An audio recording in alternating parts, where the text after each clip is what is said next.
நீங்க உருள்பட்டுல ஆட வச்சே ஆகணும்டா.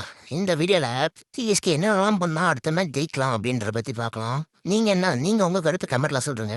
ஃபர்ஸ்ட் உங்களுக்கு ஆயுஷ் மாத்தே நம்பர் 3ல ஆடவே முடியாதுன்னு தான் எனக்கு தோணுது.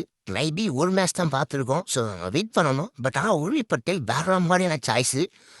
டீச் எடுத்து கையில் கொடுத்துருவாப்புல. அடுத்து அந்த மேட்ச் இன்றி ஃபார்முக்கு வந்தே ஆகணும். போன மேட்ச்சு கரையில் இருக்கும்போது அன்சில் போது நல்லா போடுறாங்க. இவர் வந்துட்டு அந்த 18 ரன் வர கொடுத்துருக்காரோ. பைத்தியக்கார பக்கம் இருக்கீங்களா. உங்களுக்கு ஒரு பேர் பிளான் இருக்கணும். அப்போ கேப்டனுக்கு சரியான பிளான் இருந்தாக்கும் ஒன்றுமே பண்ண முடியாது. பவர் பிளேயில் போன டைம் 2 லெஃப்ட் ஹேண்ட் இருந்தாங்க. மேட்சி ஷாட்டுக்கு ஒரு ஓவர் கொடுத்துருக்கலாம் பவர் பிளேலேயே. அப்புறம் நீங்கள் ஜேமி ஓவர்டோன்னு எந்த யூஸ் பண்ண போகிறீங்க?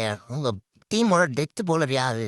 அவங்களாம் யார்கட் நிறைய போட்டு ட்ரெயின் ஆகிருக்கணும். இந்த மாதிரி நிறைய விஷயங்களை அவங்க ஃபிக்ஸ் பண்ணால் மட்டும்தான் இந்த டீம் ஜெயிக்கும். ரொம்ப கஷ்டங்க. சிஎஸ்கே ஃபேனாவே எனக்கே ரொம்ப கஷ்டமாக தான் இருக்குது. ஸோ உங்கள் கருத்து மகன் கமெண்ட்டில் சொல்லிட்டு சப்ஸ்கிரைப் பண்ணி தட்டி விட்டு